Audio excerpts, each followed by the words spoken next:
All right, opening day for Major League Baseball. Time to talk to a familiar voice on the zone from ESPN.com in Chicago. Jesse does a little bit of everything. He's on TV. He's everywhere. Jeese Rogers joins us. Good morning. Happy opening day to you, sir. Yes, to you too. I'm actually in St. Louis, which is kind of a good place to be for opening day. Twins and Cardinals today, just because it's one of your traditional baseball cities. I'll be at Wrigley Field for their opener next week, but Nice. it's good to be back. Baseball's back. Hey, let's start in St. Louis because you hear enough from the Cub fans and you're close enough. You hear from the Cardinal fans, and of course, you cover the entire sport. What has happened to the Cardinals? It's a good question, and I'm going to be writing about it next week. It just sort of got behind the times a little bit. They were so caught up in maintaining kind of their legacy and never really looked more than just what was in front of them. And I think they got a little bit behind some of the other teams around the league, especially the smaller markets, in just how they do things, just because they got caught up in the here and now. Admirable, but you got to have an eye on both the now and the future. And I think John Mozeliak understood that his time kind of was coming to an end. He needed to hand it off to someone else with fresh eyes. And it's interesting how they're doing this. Chaim Bloom is now going to be 2 years kind of in training before he takes over here in St. Louis. And so it's a very rare handoff, and it might bode really well for St. Louis to allow him to be here without being in charge and just watching things. And so I think that they just felt like it was time for that reset that most teams go through, especially small market teams. And so that's what we're seeing. There's a bit of a transition year. The surprising part is they didn't move their veterans. I think they will in July, but they haven't yet, of course, starting with Nolan Arenado. So that's kind of the short version of it. I think there's more to it that's going on behind the scenes than anything. Jesse, Matt McMaster, I want to thank you so much for coming on the show. Let's take in the Central, right? I think it's an interesting division right now because it's a little similar to what it was last year, where the Cubs are, the favorites, and people think that they're going to win the division, but they're definitely not considered one of the elite teams in the NL. And, you have doubters of obviously the Cardinals and the Pirates, but the Brewers there and the Reds are really interesting with Terry Francona. Just kind of a general breakdown. I mean, how do you think that this Central division could shake out, and how competitive do you think it could be down the stretch? Yeah, I think you nailed it pretty well. It has a similar feel. Like last year, the Cubs, I think, were the favorite. Mm-hmm. I think people thought Cincinnati was going to be better. Hence, David Bell got fired, and they brought in a Hall of Fame caliber manager like Terry Francona. So that's the big difference in the division, managerial wise. But everything else, I think you kind of nailed. Yeah, the Cubs should win it, but I'm not sure that they will. Mm-hmm. I don't see the big drop off that people think Milwaukee's going to have. We thought they were going to have it last year. Why do you think it's going to happen this year? Because Willy Adames isn't there?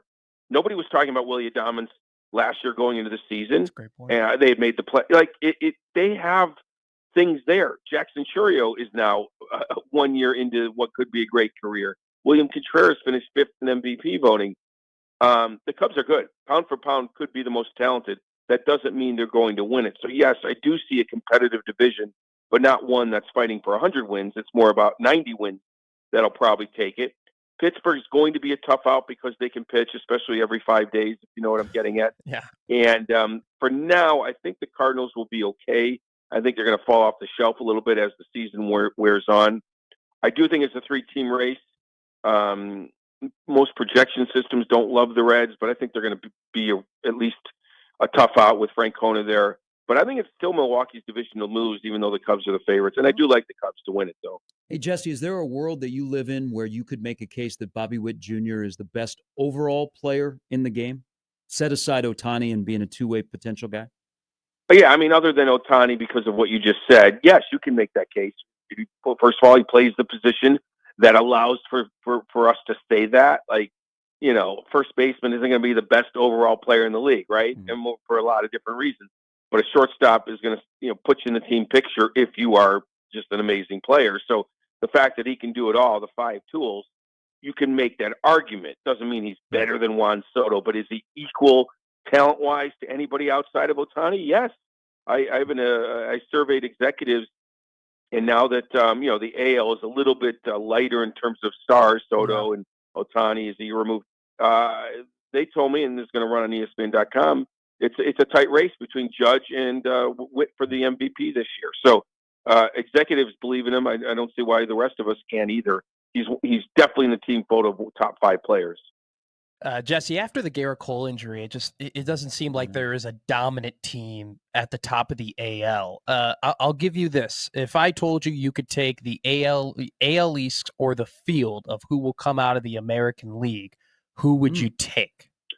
Oh, I would definitely take the field. I mean, Okay, because really, in terms of making the World Series, I'd rather take 13 other teams. Like there's only a sure, couple or 3 teams, right? You know what I mean? Like yeah, I would take the field because I think you're right. The sexy pick is Boston to win that division. hmm But I'm not sure about going all the way to the World Series. They're going to be somewhat of a new entry into the playoffs. They haven't been around the last couple of years. They're going to be a little bit younger this year. I like Boston as well, but I'm not sure if I like them to go to the World Series. So it is wide open. You're exactly right about that. One of my crazy predictions was I almost said Oakland, the Sacramento A's being a wild card team. okay, That's how wide open the American League is. Watch out for the A's. They can hit. They brought in pitching. I think they're going to embrace being in the weird minor league ballpark, maybe a little bit of a home field advantage as the season goes on. But that's my point. It is wide open, so I would take the field over right now. Certainly the Yankees with their injuries. I like the A's. I like Butler as well. But let's stick with the A's and Mm-hmm. let's bring the Rays into the discussion sure. because we're going to have an odd season where 2 teams are going to essentially be playing in minor league ballparks.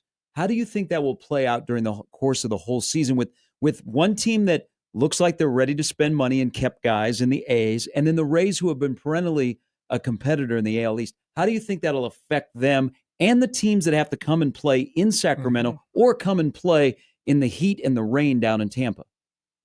Yeah, I think it's going to go back to what I said. Who is going to embrace the smaller locker room or the weird travel or whatever, or the weird heat and mugginess, whatever obstacle is in play? Who's going to embrace it?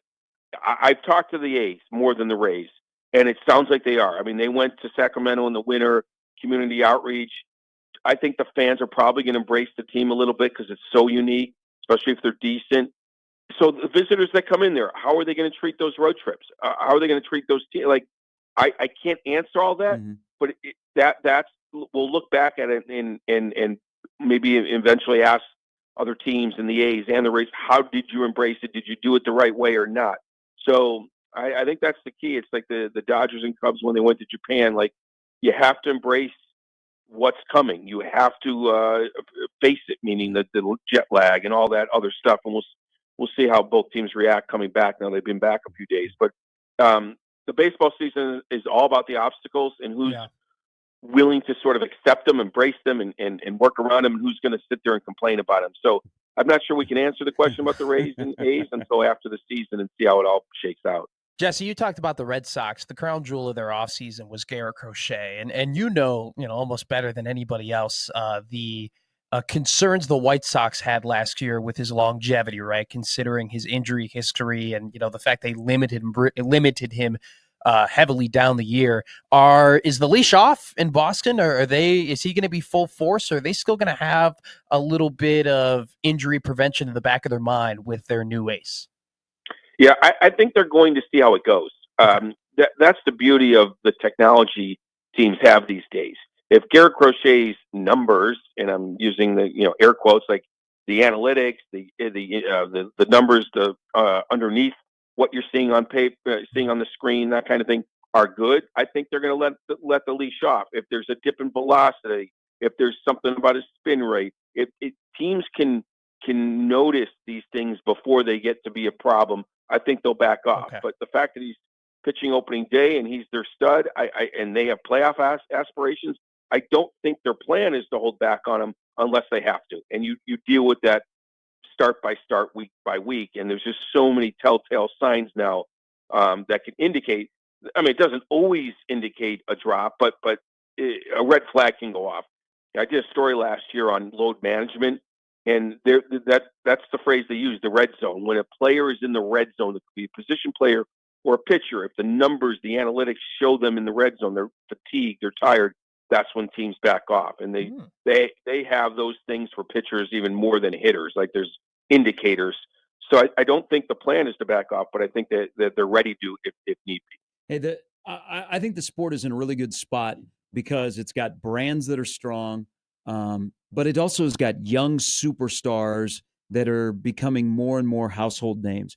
And weirdly, today in Miami might be the best pitching matchup with Skeens and Alcantara, if you look at both of those guys in the early part of their career. But now as Skeens goes into his second full year in the majors, what do you think it looks like with him in a Pirate uniform? And what do you think the Pirates owe Skeens to do with that roster so that he remains a Pirate for a while and that he can one day pitch in a playoff game or let alone maybe someday pitch in the World Series with his unbelievable right arm? I mean, the Pirates at one time had what? Garrett Cole, Jamison Tyon, who am I missing? The Pirates just have not proven that they are going to keep their stars. Look what the Royals did. They signed up Bobby Witt. The Pirates have yet to do that. They need to do that, whether it be him and O'Neal Cruz, whoever is going to lead them. So they need to sign him up, and yes, they need to build around him. That executive poll that's going to be on ESPN.com tomorrow, overwhelmingly, Paul Skeens was picked as the guy executives want to hand the ball to in a big moment. Already, and he's 23 starts under his belt. They picked him over anybody else. He's already arrived. He's the Cy Young favorite. The Pirates owe him and the sport a lot to build around him. And I commend Kansas City. It took a little time, but they signed up Bobby Witt. They have a contending team, at least within that division. The Pirates need to do the same thing. Small markets can do it. You start with the draft, and then you build out from there. But you have to have that commitment. So, yeah, I think they owe him and everyone, or else he's going to walk. He's going to walk or get traded, and that'll be sad for the Pirate fans. More competitive division this year, the AL East or the AL Central? Competitive. Better, obviously, the AL East. Yeah. Competitive. I'll go with the Central. Central. It's probably close, though, but I don't see a big difference now that the Tigers and Royals have arrived between those four teams. I'm going to see the Twins today. I think the Twins are going to be good. I've never been a Twins guy, really, but I think they're going to be good. Of course, the bottom team brings the AL Central down. And the AL East is still going to be. It's going to be better. I've not been a fan of Toronto. I don't see. I know this is kind of their year to keep Vlad and everything. It's close, though. It's close. I guess with the White Sox in the Central, maybe I should be picking the AL East because there's no one as bad as them. But I don't think more than a couple teams can win the AL East, where four teams can win the AL Central. It's tight, though. It's a good question. Hey, we'll get you out on this. Give me your best bold prediction for the 2025 season. Damn, I already used up the A's making the playoffs. That's pretty bold. That's pretty bold. Let me think about another one here. My best bold prediction. Okay. Jackson Chourio is going to be in the top 5 MVP voting. All right. That's not a bad pick. I like that. Damn Brewers. We can't get rid of them. Jesse, as always, appreciate your work and your time always with us on The Zone. Have a wonderful opening day at Busch, and we'll talk to you down the road. You got it, guys. Be well. Thank you, Jesse. Jeese Rogers from ESPN, of course, started covering the